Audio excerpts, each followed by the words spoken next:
Dear student, good morning, and it is almost good noon. I welcome all of you for today's lecture. It is our pleasure to welcome Dr. Shivprakash Ramalingam, who is currently a senior scientist in Division of Genomics and Molecular Medicine at CSIR Institute of Genomics and Integrative Biology, New Delhi. He obtained his PhD degree from Center for Biotechnology, University of Madras. Then he has also worked in a pharma company, and then later he pursued his postdoctoral training at Hopkins University Medical Institute, Baltimore, USA. So after completing his this postdoctoral fellowship, then he has joined CSIR Institute of Genomics and Integrative Plant Biology in 2017 as senior scientist. So he is working in human genome editing. In the first day, many of you have raised question about genome editing in humans. So today you have the right person to discuss with him. So he is an excellent researcher, and recently one of their paper has come in PNAS, where they have characterized Francisella novicada Cas9 for having less aftercut effect. Currently, his lab works on three broad area of regenerative medicine. One is on fetal hemoglobin synthesis in patient-derived adult hemopoietic stem progenitor cells using targeted genome editing approach for treatment of beta hemoglobin disorder.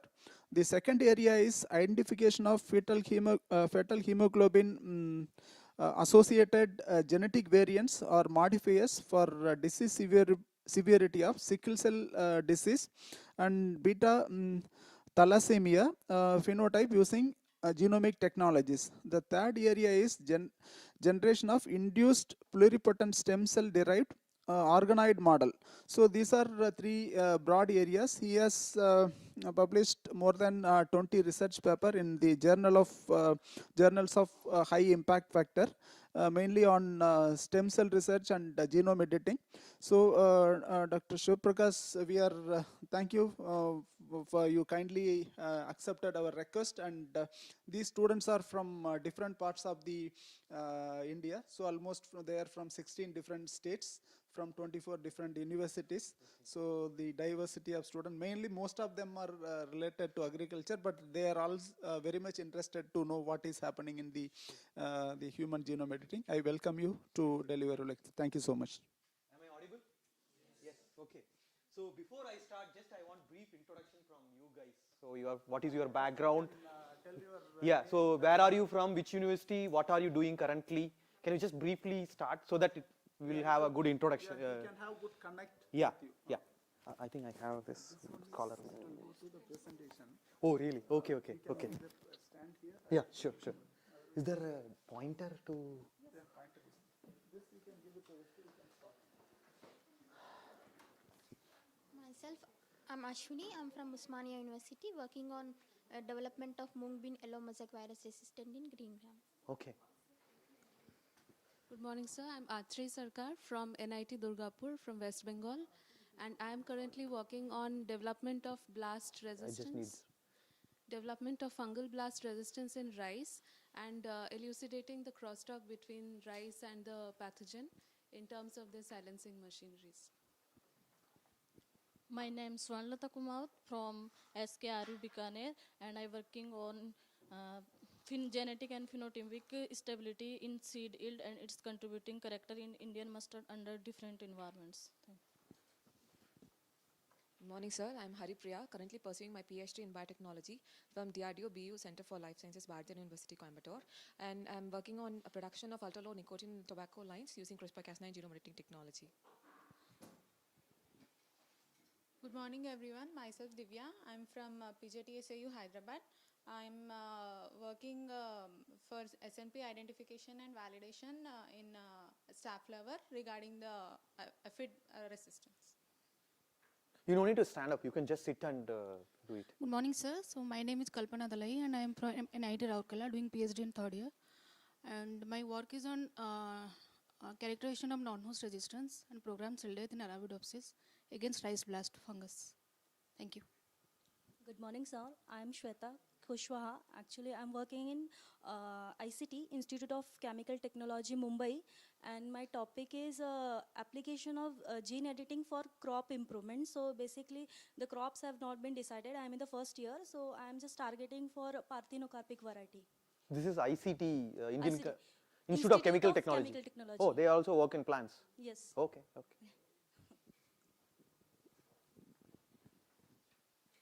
Good morning, sir. My name is Sanjay Yadav from Sardar Vallabhbhai Patel University of Agriculture. I am MTech first year student. I am working with identification and characterization of rice plant. Good morning, sir. Myself, Qayyum Khan. I am MSc student from Punjab Agriculture University, Ludhiana, and I am working on rice for the development of haploid inducer stock by using CRISPR-Cas technology.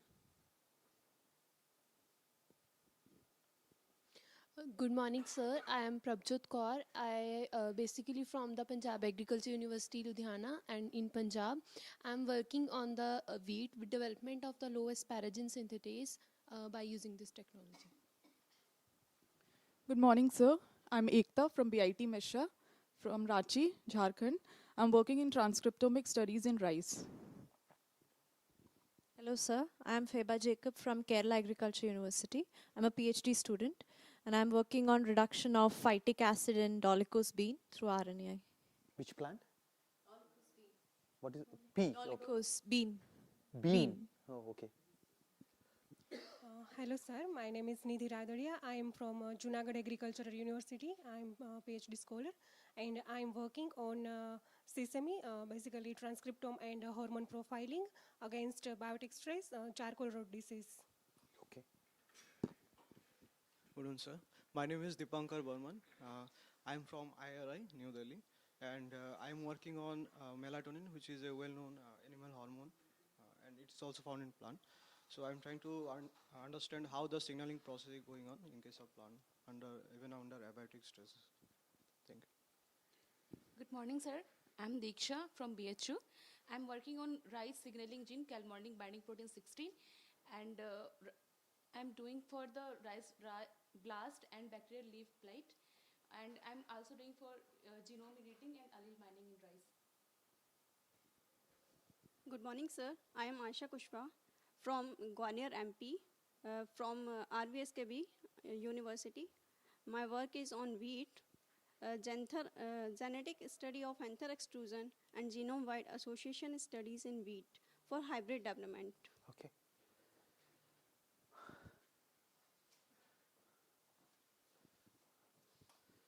Hello, sir. I'm Lakshmi Govind, a master's student from University of Agricultural Sciences, Dharwad, and I'm working on use of CRISPR-Cas9 technology for the virus resistance, that is chili leaf cull virus.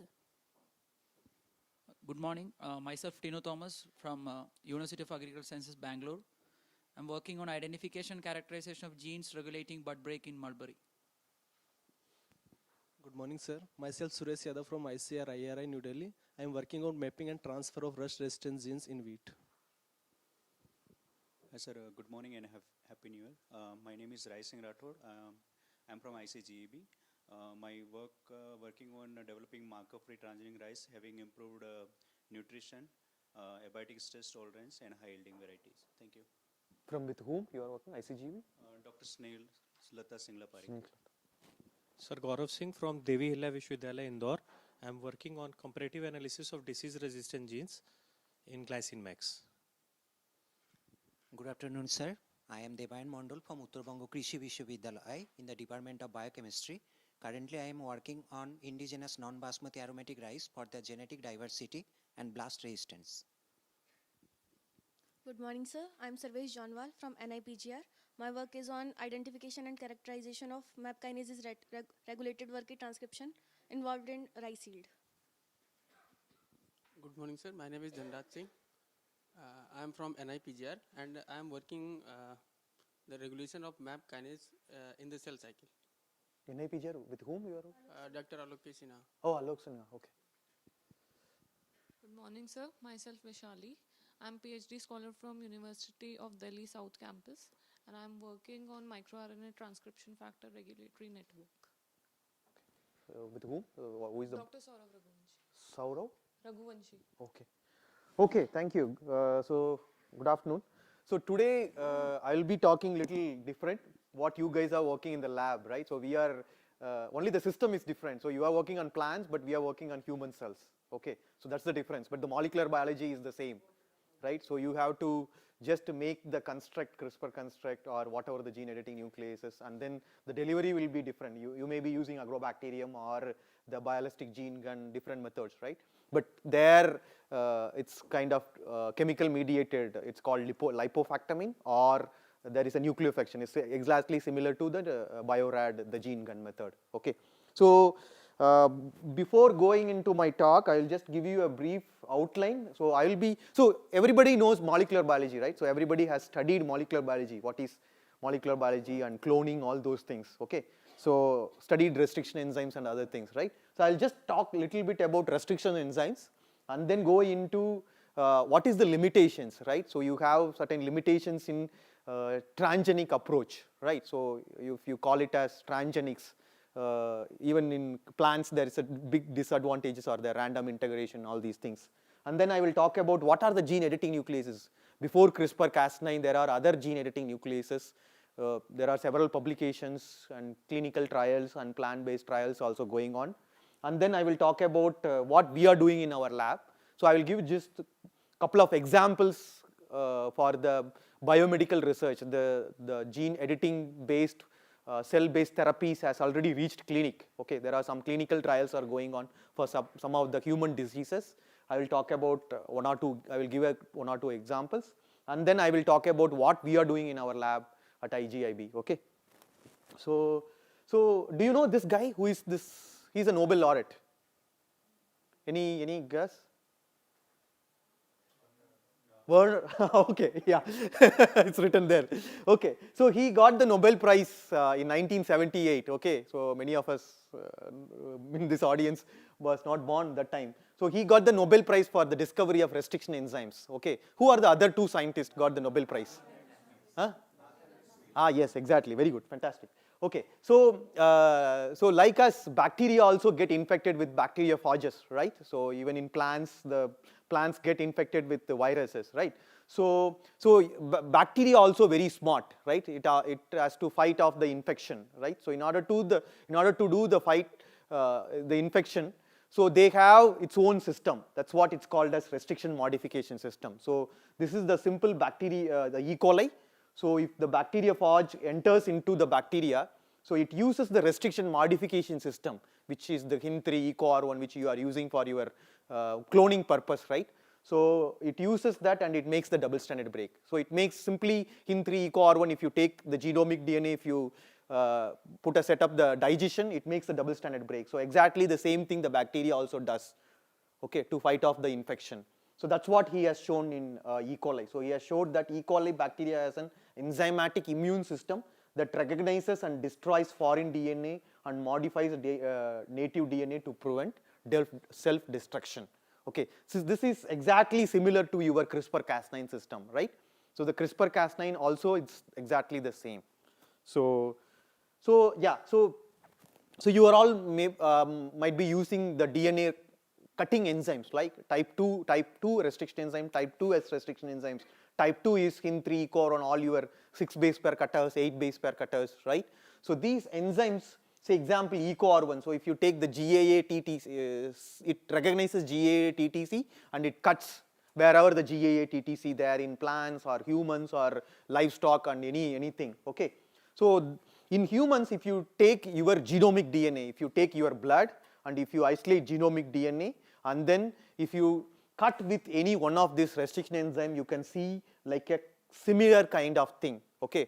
So if you run a southern blot analysis gel, if you isolate a genomic DNA from your transgenic plant or genome edited plant, and then if you digest with any one or two restriction enzymes, and if you cut it, if you run it in agarose gel before transfer, you will see it like this, right?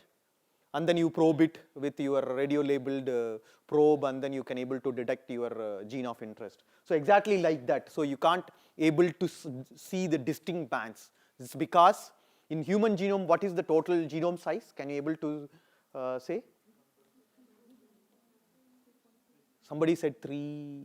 3 billion bases. Yeah, 3 billion bases. Okay, so this EcoR1, this common restriction enzymes cuts 1 in 4,000 bases, okay, in our human genome. So then you can calculate how many times it cuts in 3 billion bases. So that's why you can't able to see the distinct band. Okay, so these restriction enzymes, this is type 2 restriction enzyme. The another one is type 2S restriction enzyme. So here you can see this EcoR1 binds and it cleaves wherever it binds, right?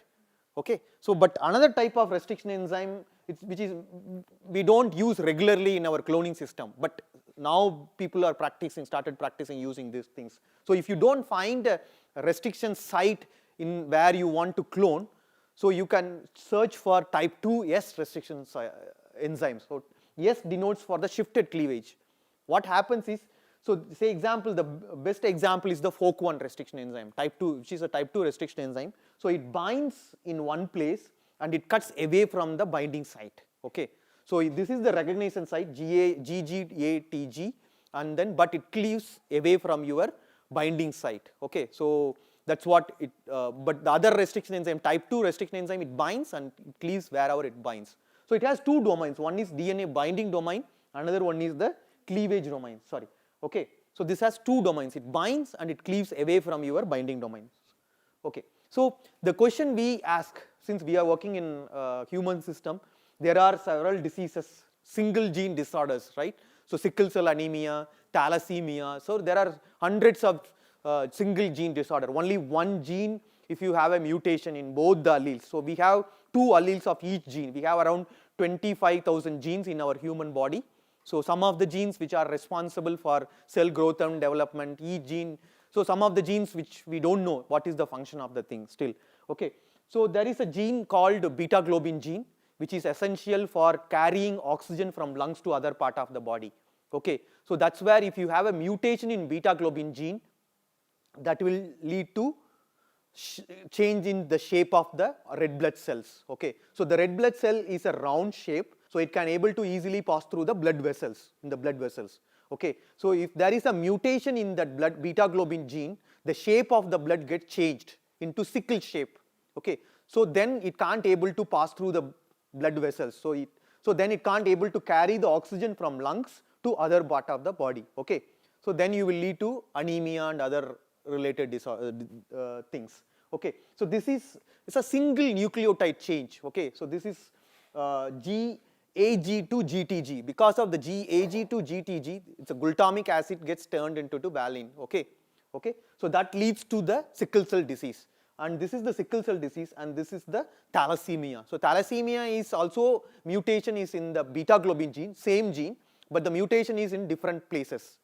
Okay, not like sickle cell anemia. If you take in the world, everywhere, even Africa, or if you go to any country, if they have a sickle cell mutation, it will be the same mutation. This is the only disease which has the same mutation throughout the world. But in the case of thalassemia, there are 200 different mutations present across the gene. Okay, okay. So each patient may have different mutations. Okay, so there is another disease. It's called as Gaucher's disease, which is a lysosomal storage disorder. Okay, so lysosomal storage, lysosomes are involved, the macrophages. Okay, macrophages are there in all the organs. Okay, so you have liver macrophages, it's called Gopher cells, and in the nerves it's called microglia, and in blood cells you have macrophages. So everywhere you have macrophages, which is very important to take up the dead cells. Okay, so it will digest your excess dead cells. Okay, so if you have a mutation in the gene called glucocerebrosidase, so you will lead to lysosomal storage disorder. Okay, so the question we ask is, can we use these restriction enzymes to correct the particular mutation in the genome? Is it possible? No, obviously no, because these enzymes are very random, right? So it cuts 1 in 4,000 base pair. So, but we want something like very specific. It has to go into that place and it has to make a double stranded break. Okay, so and then we can correct it by using donor DNA. So that I will come to that. Okay. Okay. What are the limitations? So you have. I'm not going into the biomedical side. Even in your plant side, you have so-called transgenics, right? So there are several limitations, right? So what are those limitations? Why you want to go to genome editing? You already have a transgenic approach recombinant DNA technology transgenic approach, but why you want to use the genome editing approach? Is there any thoughts about that? Site specification, okay. Any other thing? Reduce off target. Any other thing? Foreign DNA is inserted randomly, so and then you can't control the copy number of your gene, right? It may get many places. If you use agrobacterium, it may go and integrate in several places, right? So that is the major disadvantage, okay? So and then if say example, it may if it goes and integrate into a gene which is necessary for your plant growth and development, then that's where you have the off-target effect. So that will lead to several other things. Okay, so in the same case for the humans also, right? So plants, at least you can see, you can just throw it out and then you can choose a line. But if you are taking the patient's cells and if there is an off-target cleavage effect, the patient will survive. No, right? So you have to be very, very careful in this case of humans, right? Because you are playing with the human life, right? There shouldn't be any off-target effects. So that's where the conventional gene therapy approach. So the conventional gene therapy approach is, so how they have done is, as he's pointed out, there is a random integration and insertional mutagenesis. Okay, so these are the two major limitations in transgenics in plants as well as in humans also. Okay, so in humans, before these gene editing nucleases came, so there is a you might have studied about the gene therapy approach, right? So conventional gene therapy approach. So how they do deliver the gene therapy is using the viral vectors. Okay, so viral vectors are there are different viral vectors are there. So you have lentiviral vectors, retroviral vectors, adeno-associated viral vectors. So these are all just vehicles. So if you are coming from home or if you are coming from somewhere, you use metro or car or bike, right? So to bring here, right? It is a vehicle. So like that, you just take your wild type gene and package it in the viral vectors and then you deliver it. So it's a delivery vehicle, okay? So that's where you just put it in the cells and then it goes and integrates randomly. So that the major advantage is, as we discussed, random integration of therapeutic genes into the genome can be unpredictable effects on the gene expression and unintended effects on neighboring genes. So the best example is, so there is a disease called SCID. I don't know how many of you are aware of this. It's a severe combined immunodeficiency syndrome, or it's called as bubble syndrome. Okay, so this is a genetic disorder which patients lacks the immune cells. Okay, so this mutation is called as IL2R gene. Okay, so it's a single gene disorder. Okay, so there was a gene therapy trials in early 2000. It was going on using the viral vectors, as I told you, right? Retroviral vectors. So they have taken this IL2R gene, it's a wild type gene, and then they packaged it into the retroviral vector, and then they delivered into the patients. Okay, so what happened? Unfortunately, they did it for the 10 patients, but out of 10, one kid developed a leukemia, cancer.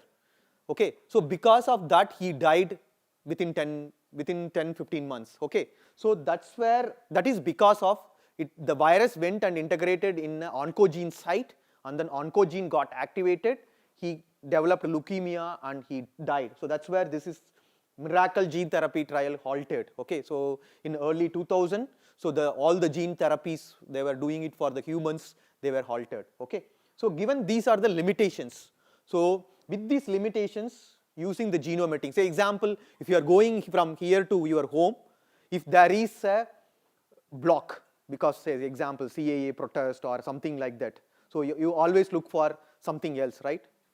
You go around that, right? You go around that. So that's where if we stuck somewhere, so we in our experiments we look always for something else, right?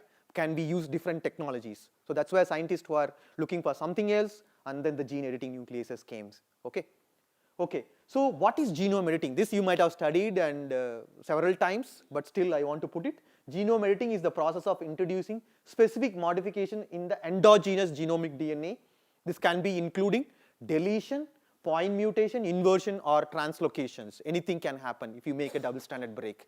Okay, so using homology directed repair, so the gene editing nucleases simply make double-stranded break. It will not correct anything. But if you are providing a donor DNA with appropriate homology arms, so cells has its own repair mechanism, right? So once it makes the double stranded break, all the cells, plant cells, any cells, it will come back, right? But during this joining process, it may put some mutations through the process called as non-homologous enjoining, right? But at the same time, if you provide a donor DNA, so that donor DNA will get recombined into that where the site of double stranded break happen. Okay, so that's where you can make gene correction or gene addition. Why genome editing? To understand the function of gene or protein, or now you can call it as long non-coding RNAs or miRNAs. This also plays a major role in several gene regulations in a sequence-specific way and monitors the effects on the organisms. So, for example, in human genome, there are around 20,000 genes, but still we don't know many genes what is the function of this gene. So, you can just go and knock out those genes in a respective cell line and then study the basic biology into that. Okay, so that is where the thing. Okay, so there are before CRISPR-Cas9 there are several other gene editing nucleases. You might have studied about that. These things, due to several reasons, people couldn't use these things because it was very expensive and it takes time to construct these gene editing nucleases. That's why it didn't reach many labs. Okay, so the first gene editing nucleases was the zinc finger nuclease. Okay, zinc finger nucleases is a hybrid restriction enzyme. Okay, so you take zinc finger DNA binding protein, which is most abundant DNA binding protein in the eukaryotic system. Okay, so you can just fuse. So what they have done is, he is the Indian origin scientist, Srinivasan Chandrasekharan from Johns Hopkins University. So what he has shown is, so I told you earlier this FOC1, right? The FOC1 has two domains. One is the DNA binding domain, the type 2S restriction enzyme, and then the nuclease domain. Okay, so he showed that you can able to separate these DNA binding domain and the nuclease domain, and then even after separation the nuclease domain is still active. Okay, so what he did is he took this FOC1 nuclease domain and then fused it with zinc finger DNA binding protein and then created a hybrid restriction enzyme or gene editing nuclease. So that's called as zinc finger nucleases. Okay, so zinc finger DNA binding protein fused with FOC1 restriction enzyme. That's where it's called as zinc finger nucleases.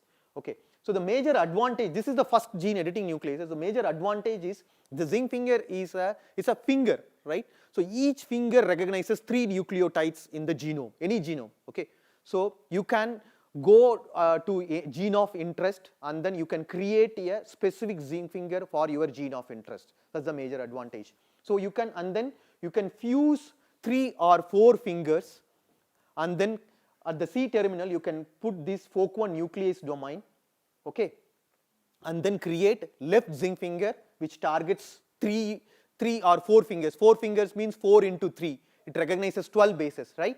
And then it's one side it recognizes 12 bases, the other side it recognizes, this is left zinc finger and this is the right zinc finger. So 12 plus 12, 24 base pair. Okay, so the 24 base pair is, if it is, that will be unique to target your gene of interest. So that 24 base pair stretch will not be there anywhere in your genome, right? That's where the thing. Okay, so that will be very specific to your gene of interest. So and then it goes, if you deliver this zinc finger nuclease into the cell using your agrobacterium or biolistic or any whatever the method, okay, it goes and binds, it will trace, it will scan the genome and then it will bind at your gene of interest, and then FOC1 is a restriction enzyme, right? The FOC1 will dimerize here because it has to dimerize, then only it will make a double stranded break. Okay, it cuts here like your CRISPR-Cas9, right? In CRISPR-Cas9, sgRNA goes and binds, and then the Cas9 scans your genome where the PAM motif is there, and then it makes the double stranded break. Exactly like that, once these 2 zinc finger nucleases are binds at the cleavage site, and then the FOC1 will dimerize and it will make a double stranded break. Okay, so these zinc fingers you can modify and create for your gene of interest for any organism. Okay, so this recognizes 3 bases. Okay, so that's what I put it here. So zinc finger is a naturally occurring DNA binding protein. Each zinc finger module or finger specifically binds 3 bases in the DNA sequence. Zinc finger nucleases, what is zinc finger nuclease? Zinc finger DNA binding protein fused to FOC1 restriction enzyme. It can be engineered to target virtually any DNA sequence, and 2 zinc fingers must dimerize to facilitate double stranded break. So this is one checkpoint for your off target, because one zinc finger binds, it will not make a double stranded break because it has to dimerize, then only it will make a double stranded break.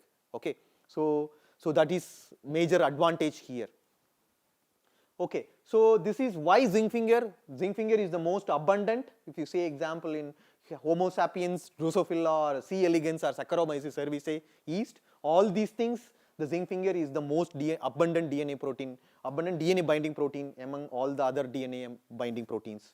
Okay, the second gene editing nucleases, the zinc finger had certain limitations. Okay, because if you create 4 zinc fingers, if you fuse 4 zinc fingers, the one zinc finger module will influence the binding of the neighboring one. Say example, if this binds, the second zinc finger binds properly, if doesn't bind properly, it will influence the neighboring ones also. So then it may lead to off-target cleavage effects, right? So and the other thing is, it takes time. So you need to fuse all the zinc fingers, and you have to clone this, all the 4 or 5 zinc fingers, and then your fork one, all these things. It takes at least 3 to 4 months to get one zinc finger nuclease. Okay, but in the case of CRISPR-Cas9, you can have the same Cas9, and then you just play around with your sgRNA. It will be much cheaper. Within a week you can clone, and then you can test it, right? So before CRISPR-Cas9, there is another gene editing nuclease. It's called as TALENs. This is from the plant. Okay, so this is called as TALE, transcription activator like effector protein, which is also a DNA binding protein, which was isolated from a plant pathogen. It's called as Xanthomonas. Okay, so he's a John Poch from Max Planck Institute. So he's a plant pathologist, I think. So he was working in this Xanthomonas, and then during his research he identified there is another DNA binding protein from Xanthomonas. It's called as TALE. Okay, TALE has many advantages if you compare with zinc finger nucleases. It is also another DNA binding protein, but here zinc finger recognizes 3 bases, right? One zinc finger recognizes 3 bases, but here each TALE recognizes only 1 base. Okay, so you can fuse 15 to 18 or 20 TALE domains, TALE units, and then create left TALE nuclease, and then the fork one will be the same. Okay, zinc finger nuclease also, the fork one is the same. Here also the fork one is the same. Okay, so here this is it's called as repeat variable domains. That's where it recognizes the sequence in the TALE domain.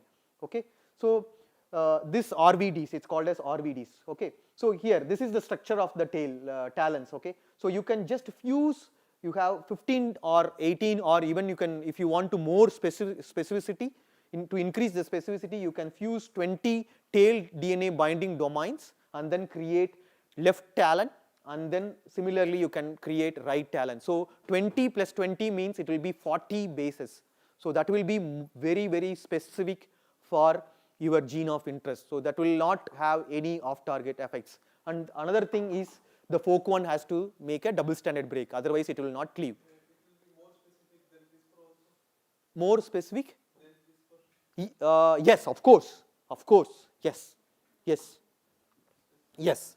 But the problem is, you have to clone, you have to fuse all these fragments. There are libraries are there, it will not take much time. Now it is libraries for the plant also there. So you might have seen Dan Vietas' paper, right? How many of you know Dan Vietas from University of Minnesota? He is the father of plant genome editing. He has several publications. He's the person. He started working from zinc finger nuclease, TALENs, and right now he has CRISPR-Cas9. So he has published very recently, maybe 2 weeks back, one paper in Nature Biotechnology on plant genome editing. So he has shown, I have seen the paper, so something else, I forgot what is that. Okay, so he has several publications in genome editing, starting from zinc finger nucleases. So he has started working from 2000 itself. So last 20 years he is working on gene editing nucleases. So the first paper came in 2005 in Nature Biotech using zinc finger nucleases. 2 papers back to back. One from, what is the company called? Sukla et al. Dow AgroSciences, and his paper came back to back in Nature Biotech. Nature, I think, not Nature Biotech, Nature. So the TALENs also similar to zinc finger nucleases. so which makes double stranded break. Okay, and then the third one is what you are using right now currently. Okay, so the talents, which is, as he said rightly, which has high specificity than CRISPR-Cas9 approach. Okay, because it recognizes 40 base pair, but the CRISPR-Cas9 recognizes only 23 base pair, 20 of your sgRNA and then the 3 PAM sequence. But even in the 20, there is a seed sequence it recognizes only 13 base pair. If you have a mismatches above your 13 bases in the 5' side, still it can recognizes the mismatches. Okay, so that's where you can see a lot of off-target effects. But now there are more refined versions are coming up from different species and different from the structure. Based on the structure, they have several modifications they made, XCAS9, CPF1, all these things, so which has more specificity. Okay, so yeah, so this is very similar to your restriction modification system, which Werner Haber has shown. So this is the bacteria. Bacteria infects the virus. The viral DNA enters into the bacterial system, and then the bacteria has, similar to the restriction modification system, the other thing is called as CRISPR system. Okay, CRISPR array system.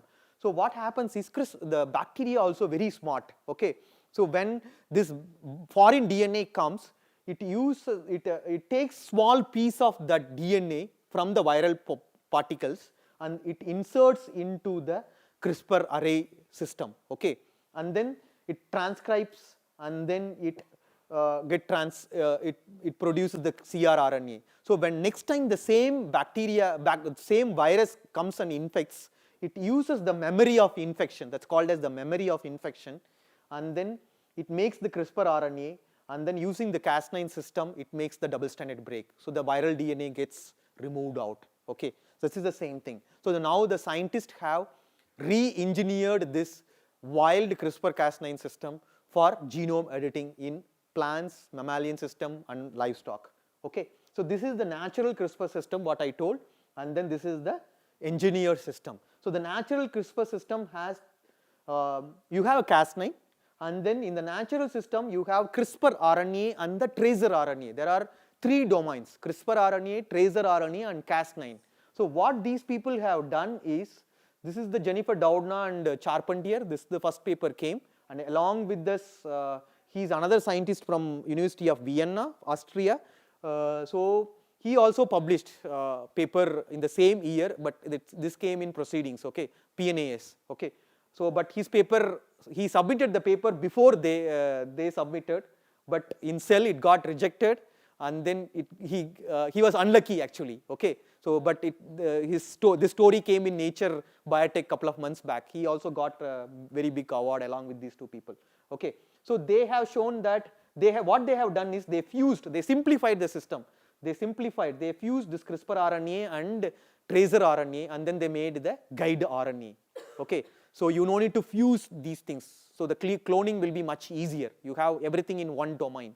Okay, so you just simply design guide RNA, 20 nucleotide guide RNA, your positive strand and negative strand, and then just get it, anneal it, clone it. It will be done in just one day, in couple of hours. So that's what they have done. So that is called as now synthetic guide RNA, right?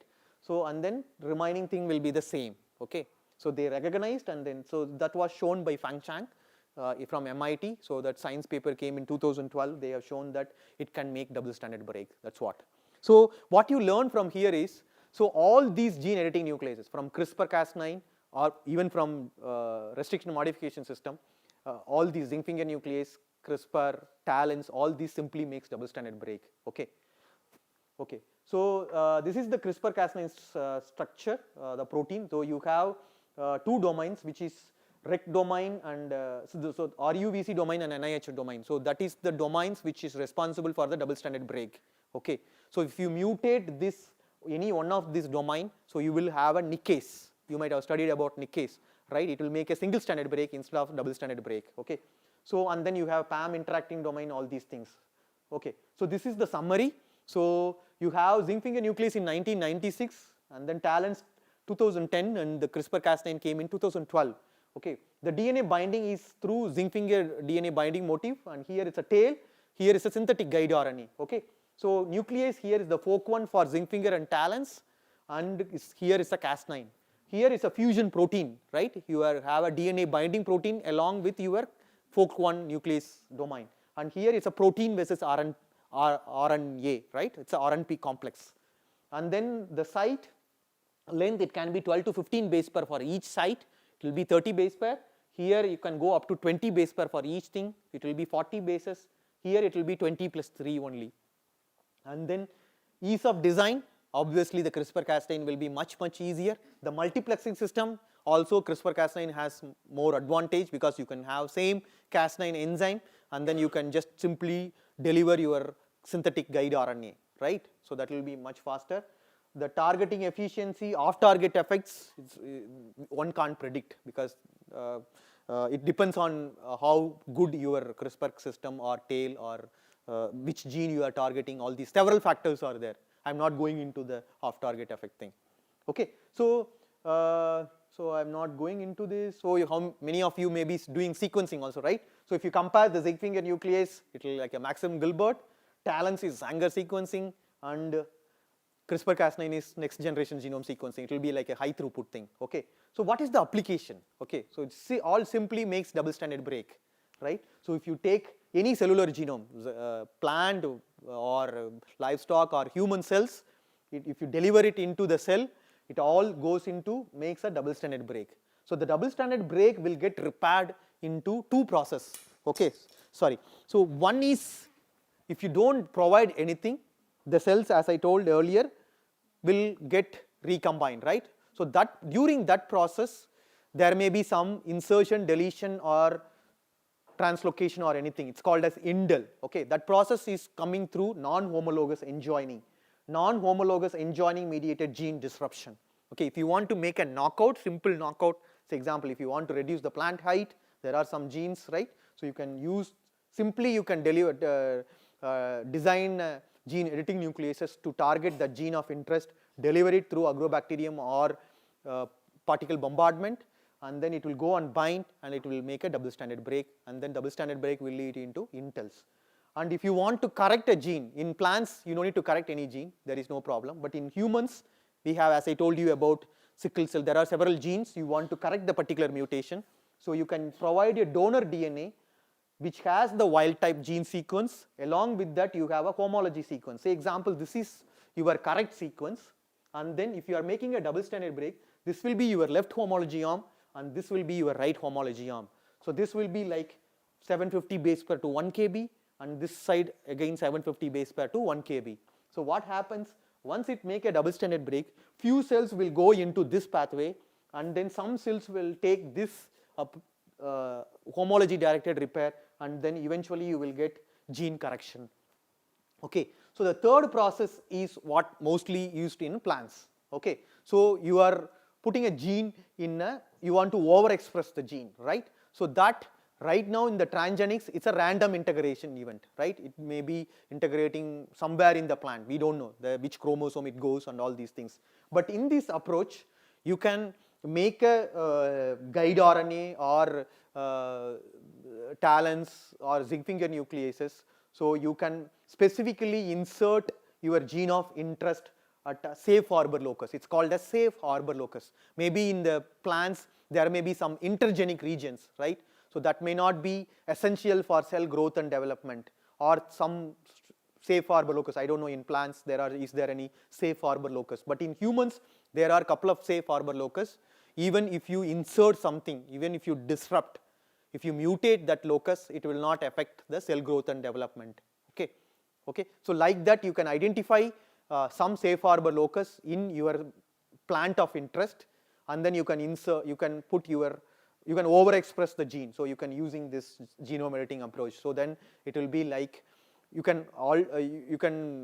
have a control of your copy number, and then it will be on the safe harbor locus. The gene will be continuously expressed with the constitutive promoter or inducible promoter, whatever it is. Okay, so these are the so major advantage. Why? What is the major advantage here? Okay, so homologous recombination efficiency goes up several thousand-fold when you make a double-stranded break. That is what the major take-home message you have to take. Okay, so if you want to insert at a particular place, if you make a cut, because the cells has to repair. During that repair process, homologous recombination efficiency goes up several thousand-fold. That is the message, take-home message. Okay. Okay. So how different is? Many people may be aware of this RNAi approach, right? The gene silencing approach. How it is different from RNAi approach? RNAi is what? Post transcription. But what are you going to achieve from that? Knockdown. Yeah. But in genome editing, what you can get? Knockout. Yes, that is the major thing. So it's basically there it's a knockdown approach, but here it's a knockout. So here you are altering the sequence, coding sequence. You can make a premature stop codon and completely shut off the gene. But in the case of RNAi approach, you are simply suppressing the gene. It will be maybe 50%, 70%. You never achieve 100% gene knockdown, right? But in this case of genome editing, you completely shutting off the gene. 100% gene function will get shut off. And most cases, genome editing process produces the truncated protein. And more importantly, the genome editing. So if you simply want to make a knockout, it will be a transgene-free approach, right? But in the case of RNAi approach, you have to maintain that construct throughout your generations. But here, maybe in the second generation, third generation, through your what is called segregation process, you can remove your gene, the Cas9 and other things, right? That's the major advantage. Okay, what is the application? So there are several applications. So is there a cure for HIV? Right? HIV is major problem, right, in many countries. Is there a cure? Is it possible to cure the HIV? Yes. Scientists are much closer than ever before. There is a light at the end of the tunnel, right? So what happens is, this is how HIV enters into our human body, okay? So if we are entering into this room, you need to enter through some door, right? Right. So that door, if you block that door, you can't enter into this thing. So that is how, this is the human cell wall. It uses, there are two receptors. One is the CCR5, the another one is the CXCR4. Those two are the doors to enter. So this HIV binds to these CCR5 receptors and then it enters into the cell. Okay. So naturally there are some people, they have a mutation in this gene, it's called CCR5 gene. Okay. So those people permanently resistant to HIV. Okay. So if there are two alleles in our genome, so if you have both the alleles mutation, you will be permanently resistant to HIV. Or if you have one allele mutation, you will be 50% resistant to HIV. Okay. So can we recapitulate that mutation in HIV patient cells? That's the question scientists asked, and then yes, it is possible. So the best example is, this is the Berlin patient. Okay. So he had HIV and cancer, leukemia. So he undergone bone marrow transplantation. Okay. So what is bone marrow transplantation? Are you aware of bone marrow transplantation? So if you have a leukemia, blood disorders, right? Sickle cell anemia, any blood disorder, you can replace your bone marrow. So the bone marrow is the place where all your red blood cells, the CD34 cells, and then all the red blood cells starts forming, right? So if you remove your bone marrow and if you are putting new one, so that will be a new one. There won't be any mutation in the marrow. Okay. So like that, he had a HIV/AIDS and then he had a leukemia, cancer. Okay. The blood cancer, right? So in order to do that, generally the clinicians do is the bone marrow transplantation. Okay.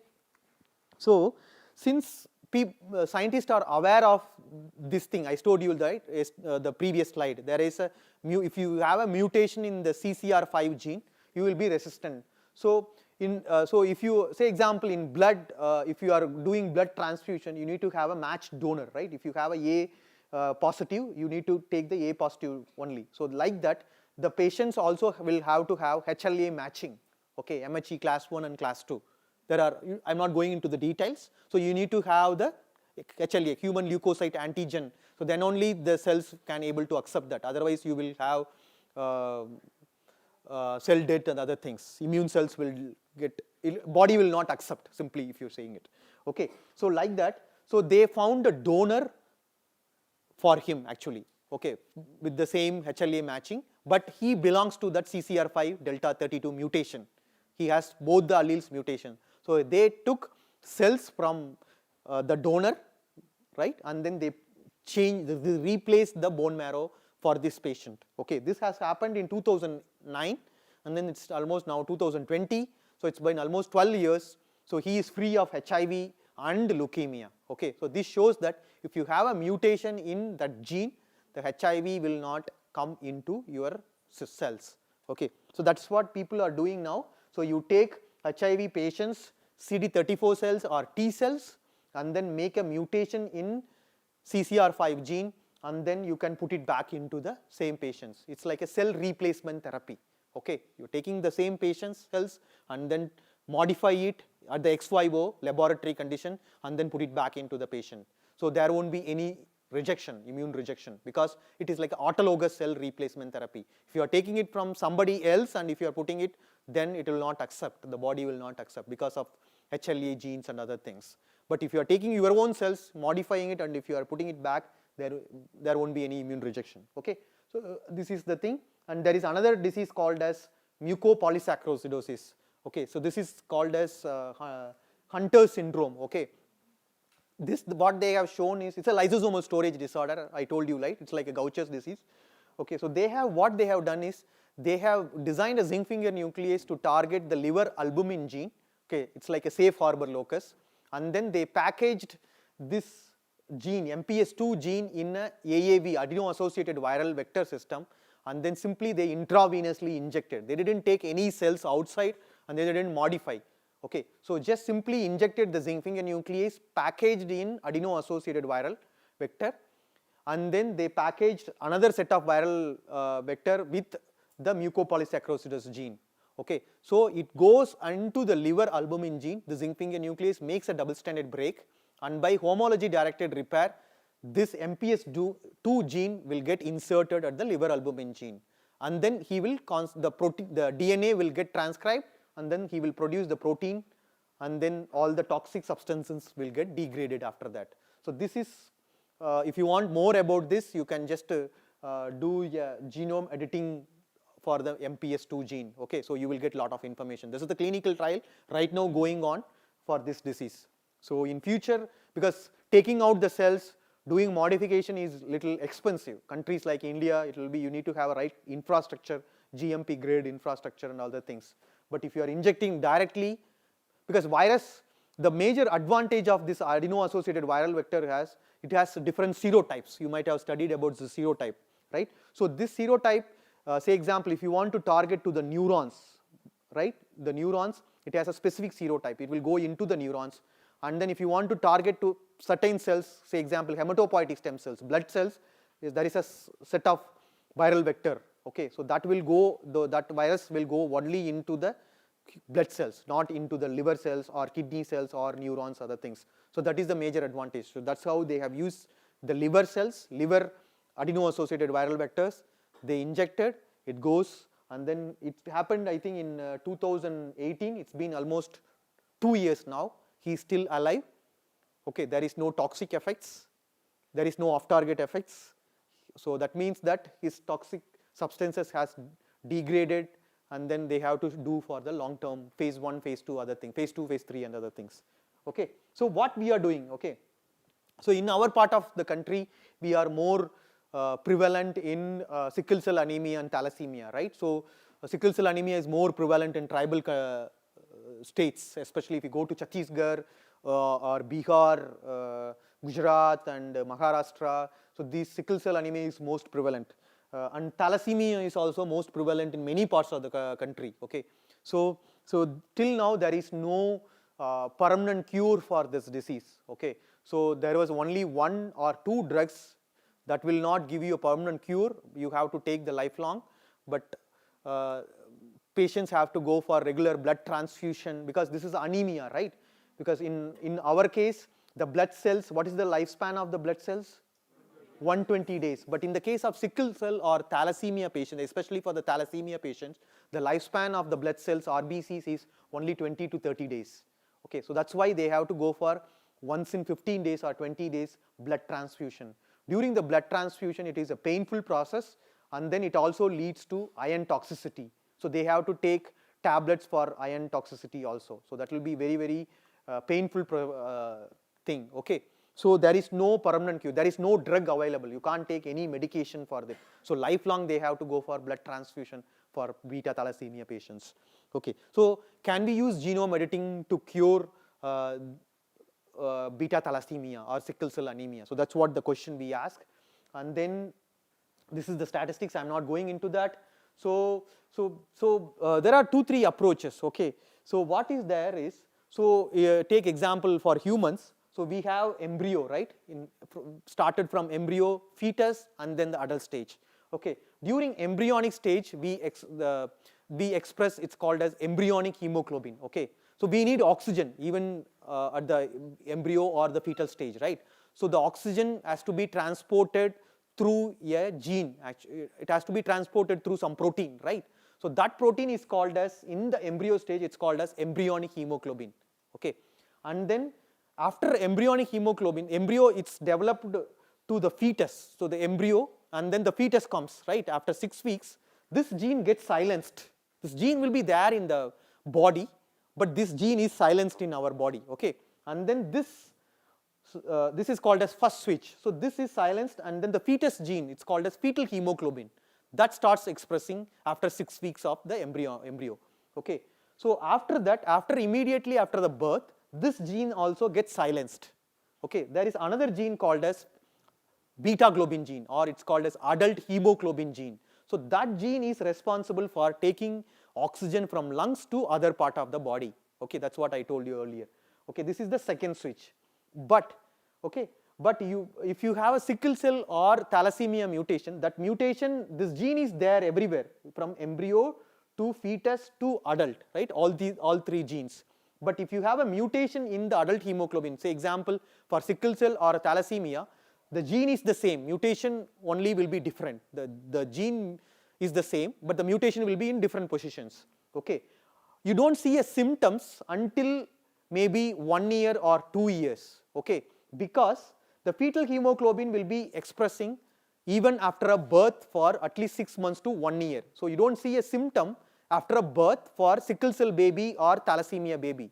Okay, so you will start seeing the symptoms after 1 year only, because this fetal hemoglobin will be still expressing, and then that will take care about the carrying the oxygen from lungs to the other parts of the body. Okay, after 1 year, after 1 year, you start seeing the symptoms, anemia and other things, stroke and other things in the sickle cell and thalassemia patients.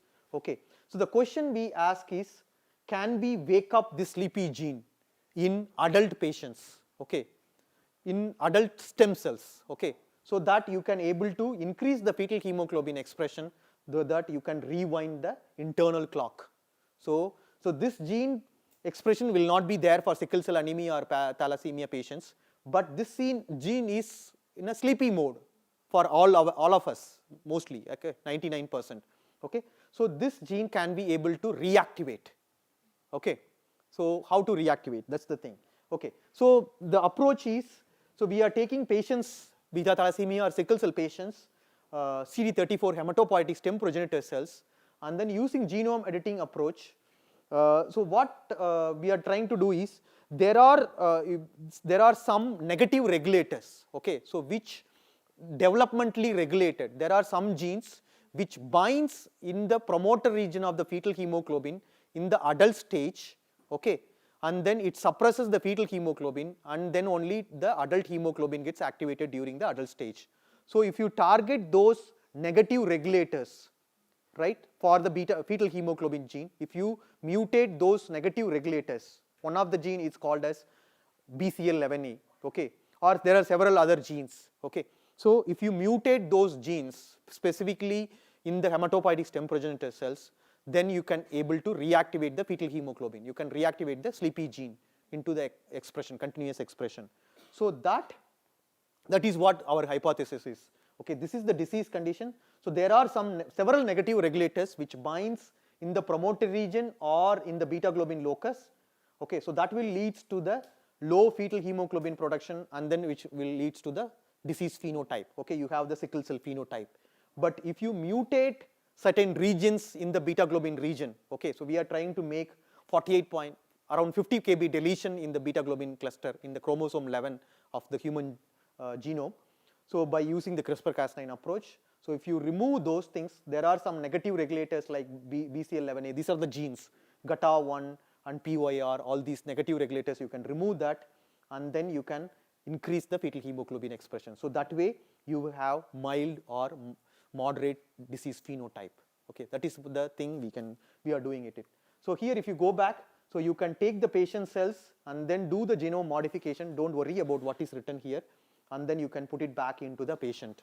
So that will be a one-stop solution for both sickle cell and thalassemia, because in both the cases you need to correct the mutation, because in thalassemia you have 200 different mutations. Each patient have different mutation. It will be very cumbersome to design sgRNA for each patient. So if you increase the fetal hemoglobin expression, so that will be a one-stop solution for both sickle cell and thalassemia. Okay, and then put it back into the patient. So that's what we are doing it here in our lab. So we have designed several sgRNAs to make double-stranded break. So here we have made the left L1, L2, L3 are the sgRNAs, guide RNAs, which makes the double-stranded. This is the simple T7 assay. So to check if you are designing some guide RNAs before going into the gene of into your rice or thing, so you just make sure in a protoplast system, right, it makes a double-stranded break or not, because some guide RNAs may not work. Okay, so if you design 4 or 5 guide RNAs, only 1 or 2 may work, remaining 3 may not work. There are several reasons. Okay, so just make sure that in your simple system, say example protoplast system, that will, because the you isolate, I heard from Dr. Vishwanathan this morning that you have isolated the protoplast. So you make a guide RNA, and using PEG mediated method you deliver your guide RNA, and then after 48 hours maybe isolate genomic DNA from the protoplast and then check for your mutation. Okay, so then you go for your rice transformation or wheat or whatever it is. Otherwise it will take hell lot of time, and then you may not know after 1 year your sgRNA may not work, you will be wasting lot of time. Okay, that is very, very important. So that we have a simple system called HEK293 cells. These are all the cells you can just transfect. Within 24 to 48 hours we will come to know whether the sgRNA is working or not. Okay, so then we have deleted, we have sequenced, and we have conformed, and then right now we are doing it with the patients. So that's another approach. I am not going into that because of lack of time. Okay, so with this I am going to stop here. If you have any questions, please.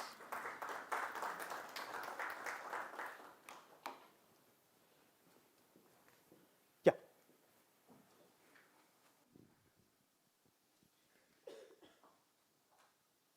Yes. Thank you, sir, for your lecture.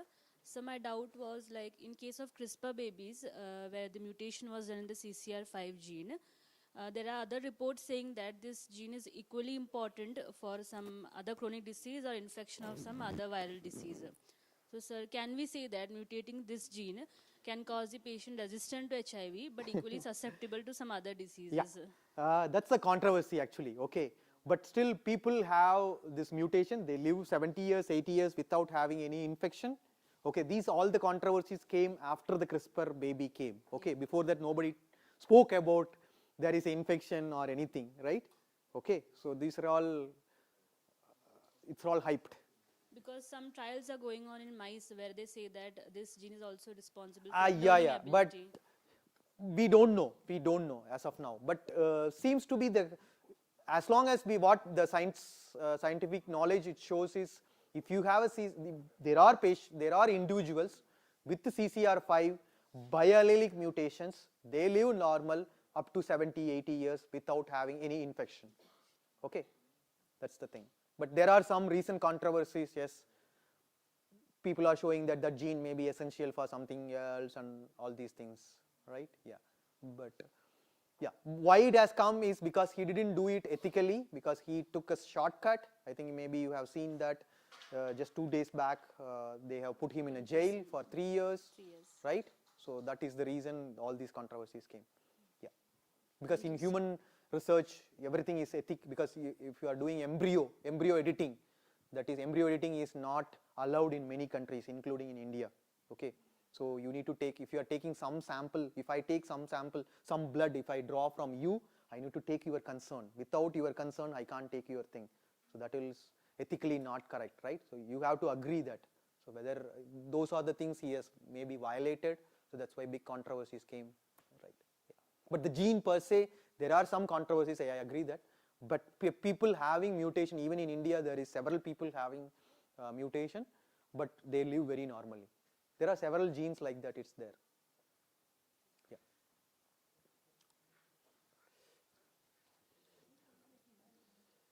Any other question? Yes. Yeah, no need mic, I think it's small room. Oh, okay. Okay. Oh, it's live telecast is going on. Oh my goodness. Thank you, sir, for the lecture. I have this question that in case of thalassemia, as you said, for that expression of, for that removal of suppression of hemoglobin, fetal hemoglobin, in that case, because there are multiple repressors. Yes. So are you targeting by means of multiplexing, guiding different sgRNAs for different repressors, or you are for that entire stretch you are doing? Yeah, so we are trying different approaches. One is we are deleting, there is a region, all the genes gets binds in that region. It's called, it's almost like 50 kb region. So you can either remove that region, okay.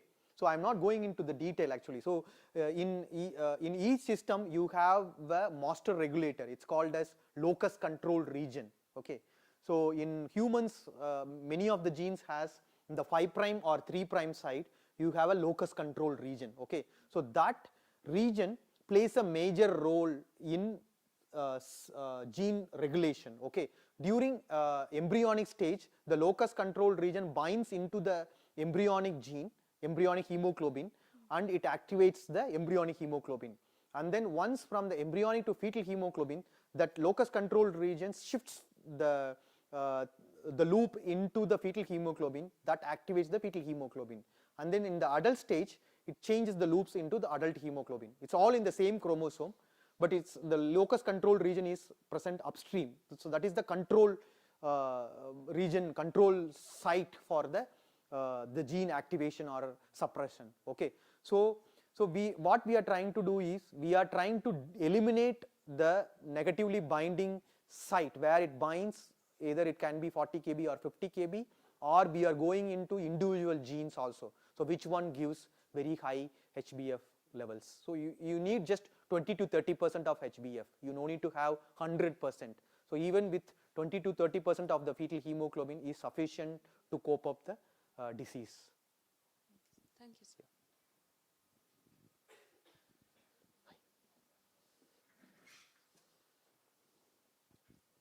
Thank you, sir, for the lecture. Sir, I want to know what is actually the difference between this HbF and HbA? Oh, means why nature has selected this? Yeah, so that's a good question actually. So that's the developmental regulation actually. HbA is the adult hemoglobin. That's the beta hemoglobin, what we are all expressing, right? So that takes the oxygen from lungs to other things. So the F is denotes for the fetal actually, fetal hemoglobin, okay. So this is a developmental process, okay. So nobody knows why one gene is getting expressed in fetal hemoglobin stage and the another one gets activated in adult hemoglobin stage. That is because maybe this, as I told you about this locus control region, this is the region where it forms a loop with initially the embryonic gene, and then this is the fetal gene, and this is your adult gene, okay. So this gets changed during your development, okay. This is where the negative regulators, so these negative regulators will bind in this region also during the adult stage.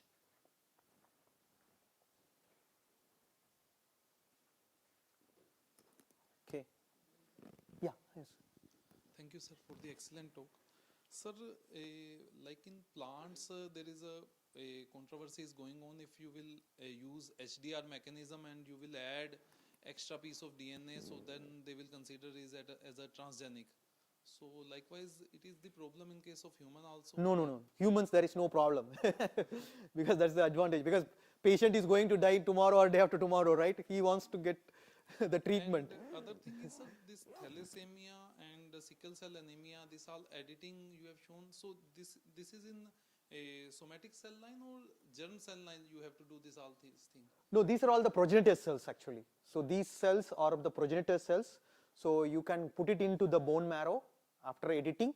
So that progenitor cells will get differentiated again into all type of your hematopoietic stem cells. You have T cells, B cells, all these cells. So the progenitor cells will differentiate again into RBCs and other things. And it will transfer, this mutation will transfer to next No, generation also. This will not transfer because this is a somatic, this mutation is, yeah, kind of. So if you want to make a mutation, there is a cells called spermatogonial stem cells that is, that starts forming in your embryo itself. Okay. So if you are editing in your hematopoietic stem cells in adult stage, that will not pass through the next generation. So that will be each generation you have to do the editing. But the next generation you don't know, right, whether he will get a disease or not, because these are all autosomal recessive disorder. So one page, if say example, one parent will have one allele mutation, the other parent has the other allele mutation. So the chances of getting the disease phenotype is only 25%, right? Even if you have one allele mutation, you will not have a disease. If it is autosomal dominant, then you will have even if you have one allele, it leads to the phenotypic changes. Thank you, sir. Thank you, Dr. Siva, for the excellent lecture. Thank you. So I have one question on the safe harbor loci. Like we are also trying to identify safe harbor loci in rice. We have one DBT project on targeting genes by using safe harbor loci. Okay. So we are like we are looking for the expression data to find out where the expression is there, like many genes are expressing in that particular loci, and also we are looking for some genes in that loci which have no function or the region with no coding potential. But we have like also have apprehension because these regions may also code for some non-coding RNA or something. Right. So we don't know what approach you use in human beings, whether that approach can be used for so plants. humans, there is a gene called AAVS1, adeno-associated viral locus. So where we all get viral infections, right? So if the adeno-associated virus, if it infects us, it will go and integrate in that locus. It's called adeno-associated viral locus. So that locus doesn't play any role in the cell growth and development. So that locus is specifically adeno-associated virus binds and it's integrated in that locus. So that has no other role. Maybe in plants also is there any virus locus which is not essential for the plant growth and development. So that maybe you can find it out. Other thing is maybe you can find out the intergenic region between one gene, the other gene. There may be some intergenic region after your 3' UTR and other regulatory sequences. There may be lot of junk region is there. So that region may be not useful for anything. So that region can be considered as a safe harbor locus, I think. So that's what I am suspecting. So, but in humans, we have several thousands of groups are working. It's very well, human genomes are very well characterized. So we know that. But in plants, I think, yeah, it's little difficult. But in plants, maybe you can mutate the gene and then see whether it is That's playing what any currently role. people are doing, use Gus reporter and Yeah, you can just see, we just simply mutate that locus and then see whether the yield is affected, plant, do all the measurements after the thing, and then maybe 1 or 2 generations also pass it through and then see, and then you can report that. That will be a good data also for the scientific community. I think that will be a really good thing actually. Nobody has reported, I never seen any plants, rice especially for the safe harbor. They are trying, like everybody is using some random approach only, like there is no like well characterized safe harbor right. Now people are trying that. Or is there a gene, say example, some plant varieties, very tall varieties, right? So if you want to reduce, there is a green revolution gene, right? So that gene can also be used for that plant as a safe harbor locus.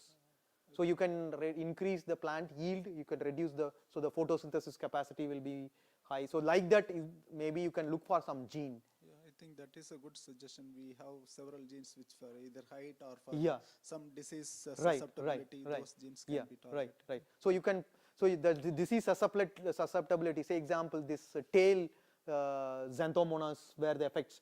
So if you mutate that gene and then you can use that itself as a safe harbor locus. You can insert those things. But in plant, the homologous recombination is really hard actually.